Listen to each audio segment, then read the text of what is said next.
السلام عليكم ورحمة الله وبركاته حبايبي طلبة سكندري 1 مع حل تقييمات جديدة، تقييم السابع، ونستعين بالله ونقول بسم الله الرحمن الرحيم.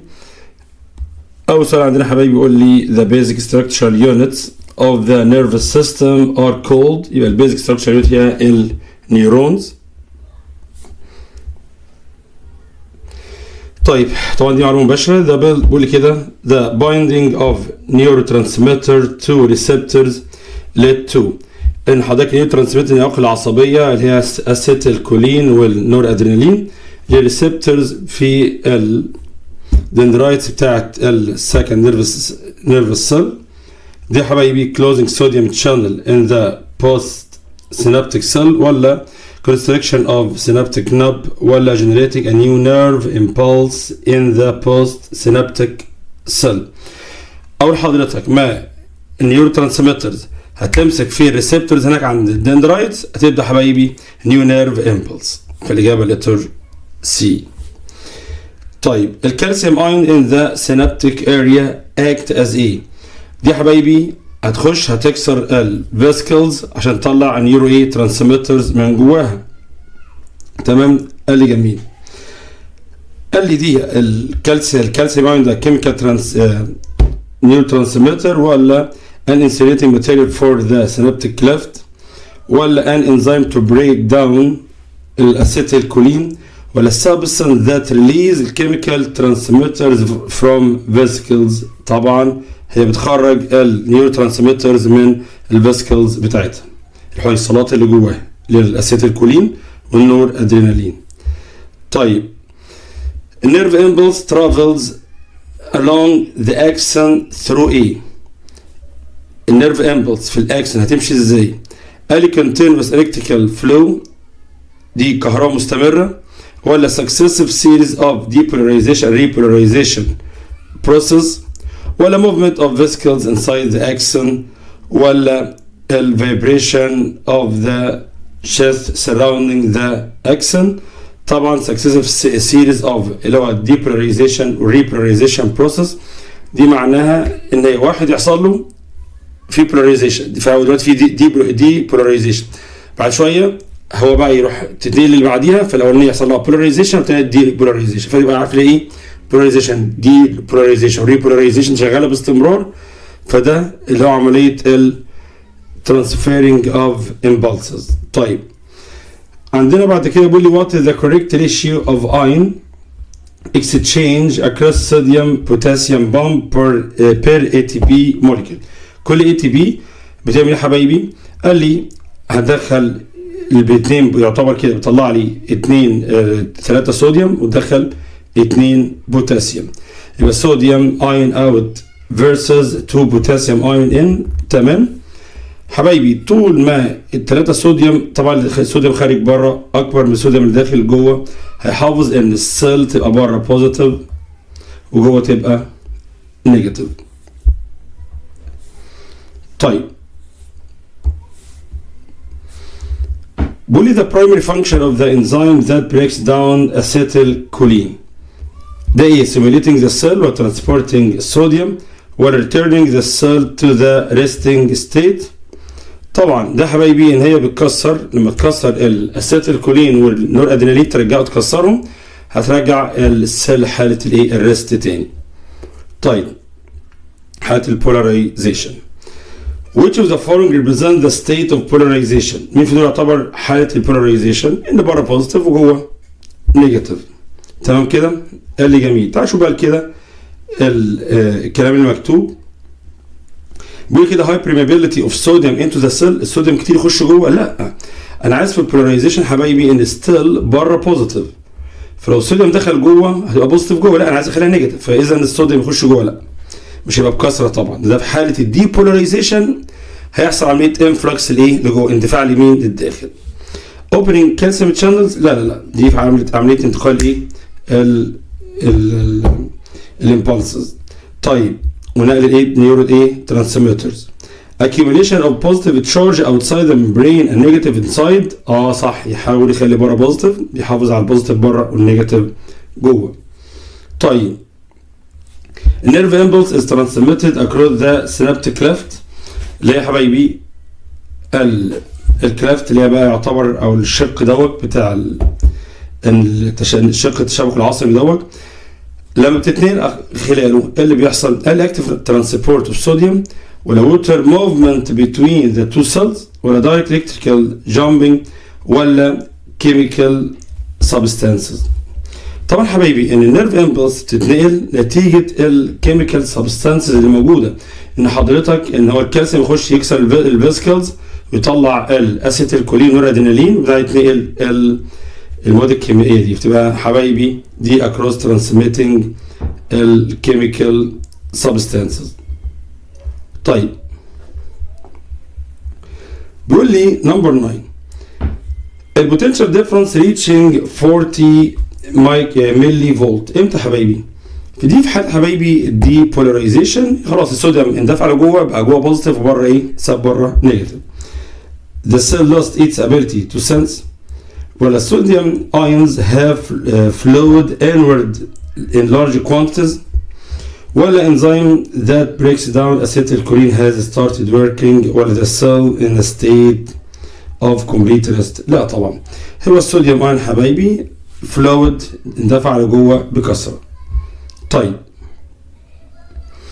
الكيميكال نيورو ترانسميترز ار ستورد انسايد ايه؟ قلنا الفيسيكلز اللي هي الحويصلات بتاعتها acetylcholine نور ادرينالين.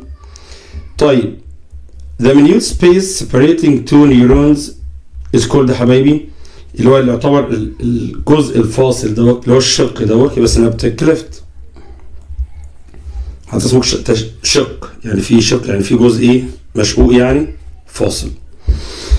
during the refractive period فترة بقى اللي ايه قلنا اعادة ضبط المصنع بقى. في الحالة دي بقى بتتوقف ان هي تستقبل اي نيو impulses او حاجات تانية. قال لي unable to respond to a new stimulus. طبعا completely open لا. صوديوم بقول كده during refractory period الصوديوم channel completely open لا طبعا. disappeared هتختفي لا. قال لي pumping potassium ولا unable to respond to new stimulus. unable طبعا بفترة دي بقى حالة بقى ايه اللي هو ايه يقول لك بس كفايه كده اعيد ضبط المصنع عشان ارجع ايه تاني. electric impulses in NCV اللي هو جهاز حبايبي اللي هو nerve conduction velocity اللي هو تيست الاعصاب فيها مشكله ولا حاجه.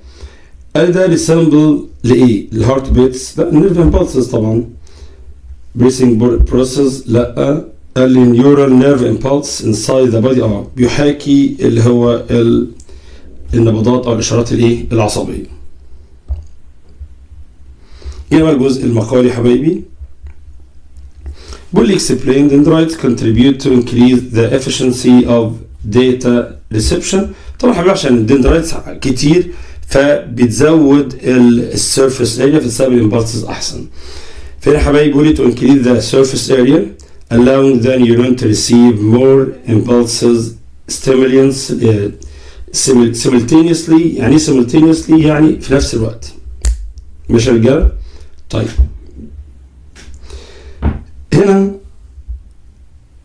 clarify the role of nerve endings in converting the electrical signal into a chemical communication language. ازاي اقول انه دور الاعصاب اللي هي يعتبر النهائيه او الاطراف بتاعتها بتحول electrical signal into chemical communication language. قال عشان حبايبي electric signal ديت تريجر كالسيوم انتري، تخلي الكالسيوم يندفع كده حبايبي. ريليز النيورو ترانسميترز اللي هي بقى الاسيتيلكولين والنور ادرينالين يعتبر الكيميكال سيجنالز انتو ذا سينابس تخرج بره. فبالتالي حضرتك تتنقل بقى للدندرايتس بتاعت السكند سيل عن طريق الريسبتورز وتبدا ايه عمليه الدي بولاريزيشن. طيب ندخل الاشارات. And the sodium ions are considered the key to starting the nerve signal. والصوديوم تعتبر هي المفتاح عشان النيرف سيجنالز ايه الاشارات الايه اللي هي العصبيه. قال عشان نتيجه لما حبايبي اي ستيمولس بيحصل ايه اللي بيحصل يا شباب؟ الصوديوم البوابه بتاع الصوديوم بتنفتح والصوديوم بيندفع لايه لجوه فيسيب بره نيجاتيف ويزود الايه البوزيتيف جوه. الرابid influx of sodium causes depolarization وانشيتس النيرف امبلس، فيبدأ إشارة عصبية جديدة. طيب what happens if receptors are absent in the postsynaptic membrane؟ التشابك بعد العصب ايه اللي حصل لو ما فيش ريسبتورز؟ احنا قلنا يا جماعه بعد ما الكالسيوم بيفتح الفيسكلز ويخرج النيورو ترانسميترز هيروح على الريسبتورز بتاعت السكند سيل اللي هي الريسبتورز عند الدندرايتس. طب هي ما فيش ريسبتورز اصلا، طب كده ما فيش اشارات، كده بوابات الصوديوم مش هتتفتح، فبالتالي مش هيبقى في امبلسز اصلا. قال النيورو ترانسميترز won't bind، مش هتتحد مع بعضها، والصوديوم channels stay closed مش هتتفتح، ومفيش نيرف امبلسز اصلا. it will stop، يبقى نيرف امبلس stops.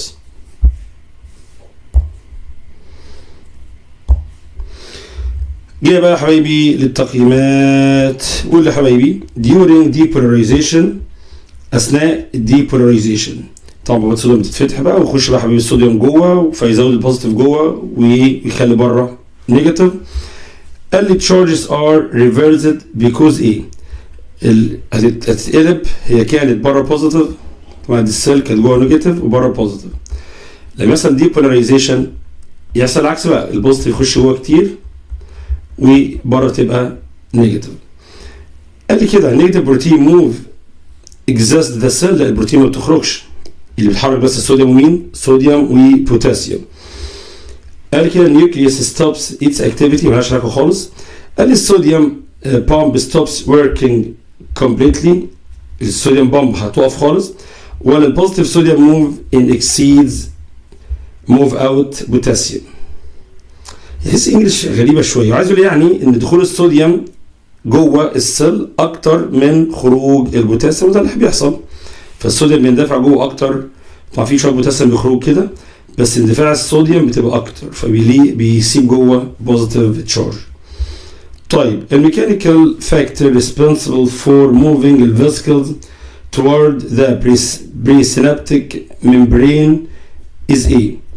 مين هو المسؤول عن حركة الفيسكلز toward البريسينابتيك ممبرين؟ مين المسؤول عن ايه الحركات ديت؟ طبعا حبايبي هو الكالسيوم اينز. ليه الكالسيوم اينز؟ حضرتك بيخش في الفيسكلز يفتحها ويخلي النيورو ترانسميترز بتاعتها تتحرك لمكان جديد، او تروح طبعا النيورو ترانسميترز هتتحرك للريسبتورز. طيب بيقول لي كده the complexity of brain functions، التعقدات بقى والتركيبات الكبيرة في البرين compared to spinal cord is due to the cells such as اللي هي البروكنجي اللي دي تعتبر فيها سينابس كتير، تشابكات كتير، فبالتالي تقدر تتعامل وتعمل بروسيسنج، معالجة معلومات كتير في وقت صغير. فده such as sensory cell only، ولا long unbranching axons، ولا بروكنجي cells with massive synapse، طبعا اللي هي بروكنجي دي اللي بتعمل بروسيسنج لمعلومات كتير. طيب هو في حاجة اتحركت من هنا مش عارف، ماشي.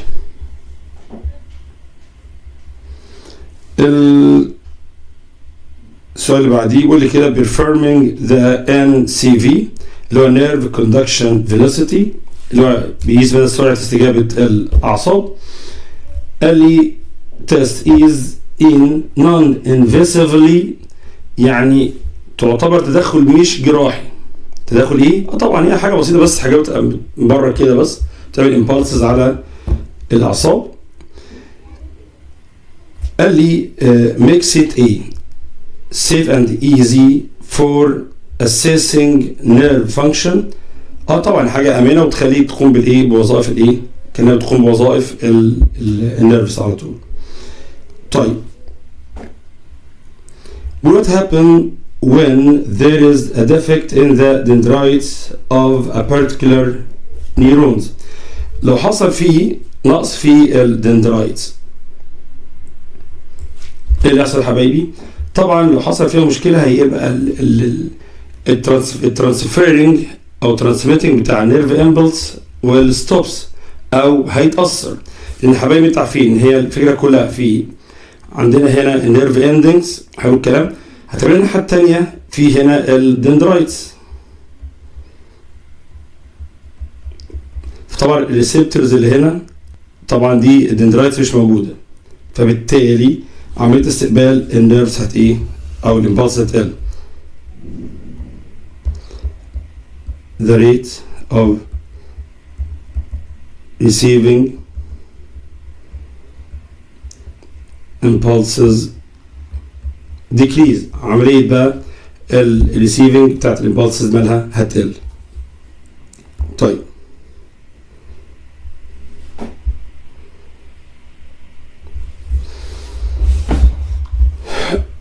حبيبي بيقول لي choose the correct answer. the repolarization، عملية الريبولاريزيشن اللي هي طبعا polarization اللي هي الراحة، اللي هو استعادة الراحة بقى.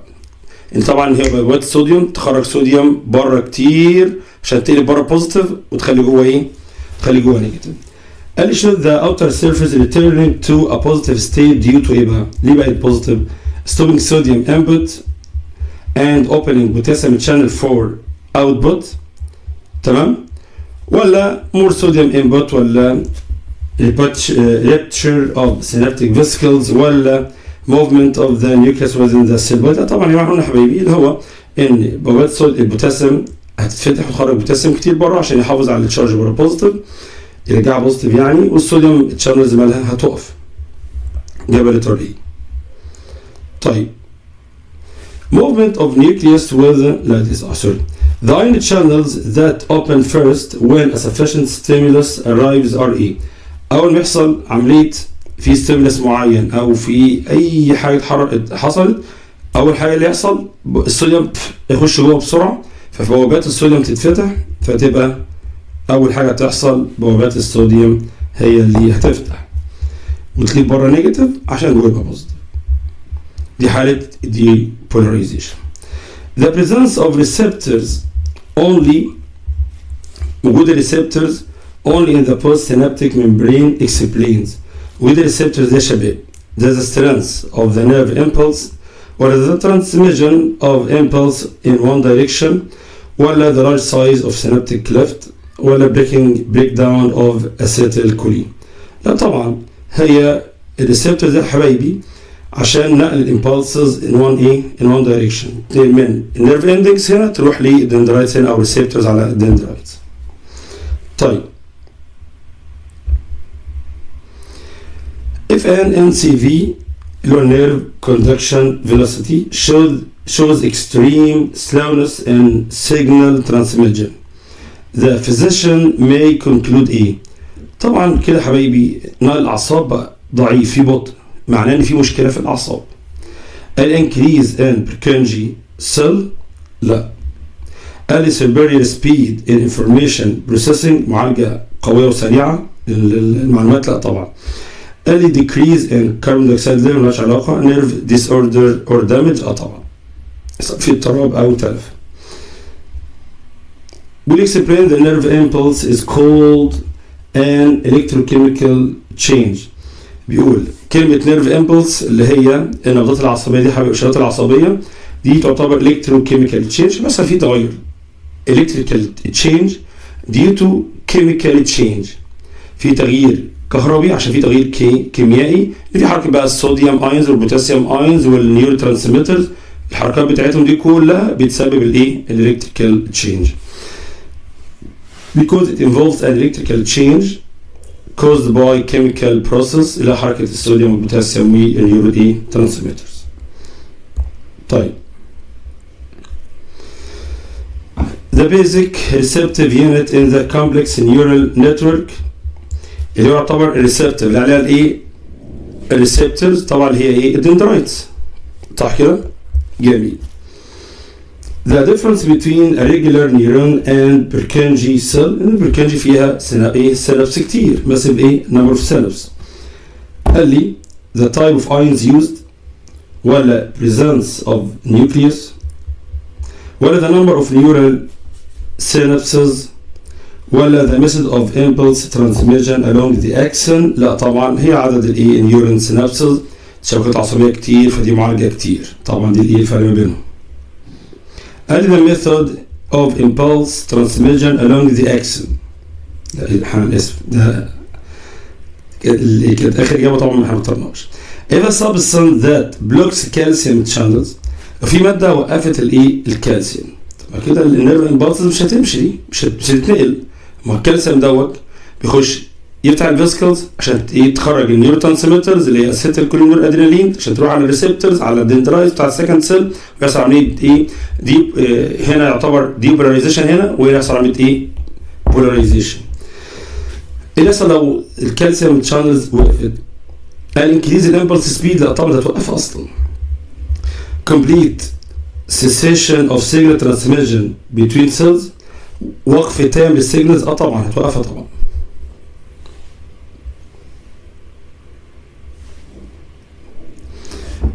Recording and analyzing responses in NCV or nerve conduction velocity help determine يا شباب عشان نشوف في مشاكل في الأعصاب ولا لأ. قال لي appropriate diet ولا the number of remaining synaptic vesicles ولا the extent and location of nerve injury and deformity. طبعا عشان نشوف المكان اللي فيه الإصابة أو في عملية تشوه أو في مشاكل يعني. طيب بقول لي explain the role of selective permeability during polarization. طب selective permeability بتحافظ على انه يبقى بره بوزيتيف وجوه يا جماعه وجوه نيجاتيف. ان هو يكون حبايبي بيبقى معدل خروج الصوديوم بره بيكون اكبر بكتير. البوتاسيوم بره اكبر بكتير من دخول من دخول الصوديوم. selective permeability معدل خروج البوتاسيوم بره قلنا 40 مره اكتر من الصوديوم. فبيحافظ برضه معانا ان بره يكون يا حبايبي بوزيتيف وجوه هيبقى نيجاتيف. قال لي keep the charge outside positive and inside نيجاتيف. كده خلص تمام كده تم الحمد لله تعالى حبايبي تقييمات الاسبوع السابع على خير. السلام عليكم ورحمه الله تعالى وبركاته.